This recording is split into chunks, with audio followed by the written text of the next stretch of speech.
नमस्कार विद्यार्थी मित्रांनो. ओपन कॅटेगरीमधून तुम्हाला जागा मिळणार का? कॅटेगरीमधून तुम्ही फॉर्म जर भरलाय, कॅटेगरीमधून सर्व गोष्टी आतापर्यंत करत आलेल्या आहात. सेल्फ सर्टिफिकेशन करताना सुद्धा कॅटेगरीमधूनच केलेलं आहे. तो माझं वय 38 प्लस आहे मात्र.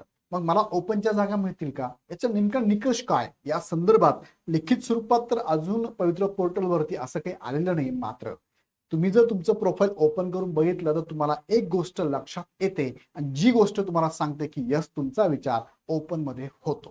म्हणजे तुमचं वय जर 38 प्लस असेल, तुमचं वय जर 38 प्लस आहे आणि बिफोर 43 आहे, म्हणजे बिफोर 43 आहे आणि तुम्ही सपोज कॅटेगरी मधनं बिलॉंग करताय, मग कॅटेगरीतल्या उमेदवारांना तुम्हाला माहिती आहे की 43 एज लिमिट आहे.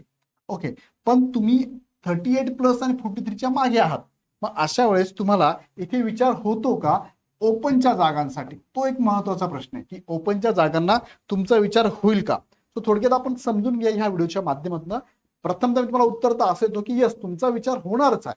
पण विचार होणार आहे त्या संदर्भातलं महत्वाचं अपडेट पवित्र पोर्टलने काय दिले ते थोडक्यात आपण समजून घेऊया. चला तर मग जाऊ तिकडे. बघा, पवित्र पोर्टलला तुम्ही जेव्हा प्रोफाईल ओपन करतात, प्रोफाईल ओपन केल्यानंतर तुमच्या समोर येते बघा ही विंडो. ह्या विंडोमध्ये तुम्ही आता नवीन एक अपडेट त्यांनी दिले बघा, प्रेफरन्स व्हाय नॉट एलिजिबल नावाने. इथे जर गेलात ना तर ही विंडो ओपन होते. आता सपोज एखादा कॅन्डिडेट हा ओपन कॅन्डिडेट आहे, ओपनचा आहे. सपोज बघा त्यांचा एज किती आहे, 35 आहे, 35 पॉईंट समथिंग आहे, म्हणजे 38च्या पेक्षा कमी आहे आणि कॅटेगरी जनरल आहे म्हणजे ओपन आहे.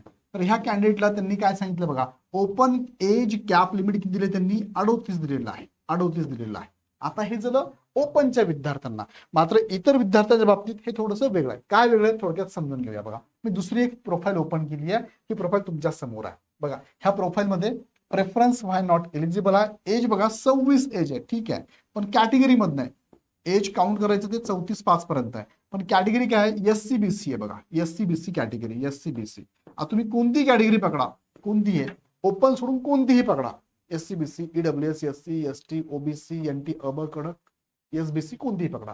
तर इथे ओपन एज कॅप लिमिट काय सांगितलंय बघा, ओपन एज कॅप लिमिट सांगितलं 43. म्हणजे तुम्हाला ओपन एज कॅप लिमिट सुद्धा 43च आहे कॅटेगरी मधून असाल तर. कॅटेगरीला तर आहेच, पण ओपन कॅप लिमिट सुद्धा 43 आहे. याचा अर्थ तुम्हाला ओपनच्या जागा मिळतात. मग एखादी ऍड तुम्हाला बघायला मिळेल की सर माझी कॅटेगरी आहे SC BC, कॅटेगरीला जागा तर नाही आहे SC BC, तरी पण मला इथे प्रेफरन्स जनरेट झालेले. याचा अर्थ तुमचा विचार ओपन मध्ये झालेला आहे. सो परत विचार येतो की सर त्यांनी तर सांगितलेलं आहे की विचार करून प्रेफरन्स द्या, तुम्ही तिथे बसतात का, तुम्ही इलिजिबल आहात का, त्यानुसार प्रेफरन्स द्या. मग परत प्रश्न येतो की सर मग मी 38 प्लस आहे, इथे बसेल का? तर त्या प्रोफाईल मध्ये जाऊन चेक करा की तुम्हाला त्यांनी एज कॅप दिलेला आहे. बघा, ओपन एज कॅप किती, 43 दिलेला आहे. याचा अर्थ तुमचा विचार ओपन साठी होणार आहे. हा 43 प्लस असाल 14/5/2025 पर्यंत तुमचा विचार डेफिनेटली होणारच नाहीये, येते लक्षात.